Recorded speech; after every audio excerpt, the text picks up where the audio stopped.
আপনারা এসে আমাদের সাথে যোগদান করায় আজকে ইফতারিতে আমরা অত্যন্ত সম্মানিত বোধ করছি। আমরা আপনাদের সুখ সমৃদ্ধি কামনা করছি। আমাদের জন্য দোয়া করবেন, আমরা আপনাদের জন্য দোয়া করি।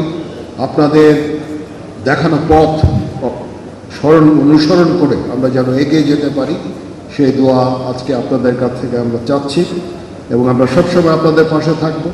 আজকে অনেক আমার অত্যন্ত শ্রদ্ধেয় সিনিয়র যারা মুক্তিযুদ্ধ করেছেন, এবার নগদে পাচ্ছেন হেলিকপ্টার অফার, তাই কেনাকাটার পেমেন্ট নগদে করুন আর বুঝে নিন 2000 টাকারও বেশি ক্যাশব্যাক সহ হেলিকপ্টার রাইড। পেমেন্ট শুরু করুন আজই।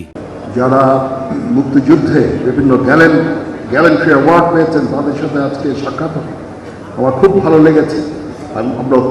আমি অত্যন্ত সম্মানিত বোধ করেছি, আমরা অত্যন্ত সম্মানিত বোধ করছি যে তারা আমাদের এই আজকে আমন্ত্রণে এখানে এসেছেন। তাদেরকে অসংখ্য ধন্যবাদ এবং কৃতজ্ঞতা জ্ঞাপন করছি। আজকে আমরা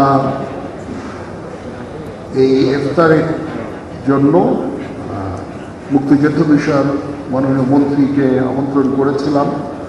আজকে সংসদের প্রথম অধিবেশন ছিল, উনি স্পিকার নির্বাচিত হয়েছেন এবং আমি ওনাকে আবার ব্যক্তিগতভাবে বললাম যে স্যার, আমি তো সবাই আপনাকে এক্সপেক্ট করছে।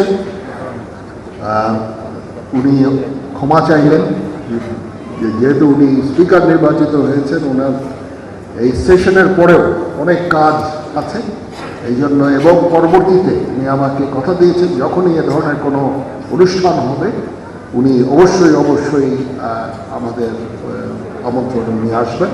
উনি আসতে পারেন না, এই জন্য দুঃখ প্রকাশ করেছেন। এটা আমি মনে করলাম যে আমার কর্তব্য আপনাদের জানিয়ে দেওয়া, এবং উনি সব সময় আমাদের পাশে থাকবেন।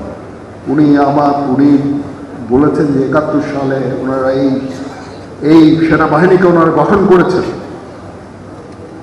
এবং সব সময় উনি আমাদের এই সশস্ত্র বাহিনীর সাথে থাকবেন এবং আমাদের যত ধরনের সাহায্য সহযোগিতা করা, যত ধরনের কাজ করা, সেটা উনি আমাদের জন্য করে যাবেন।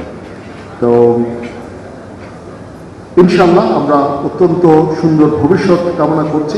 এখন একটা গণতান্ত্রিক প্রক্রিয়া আমরা চলে গেছি। নতুন সরকার আজকে প্রথম সেশন ছিল, এখানে সব সরকার এবং বিরোধী দলরা ছিল। একটা প্রাণবন্ত সংসদ দেখতে পেলাম।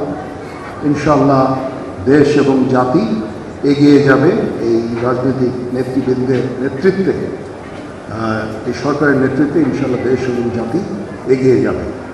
সেই কামনায় শেষ করছি। সবাই ভালো থাকেন। আবার সবাইকে অসংখ্য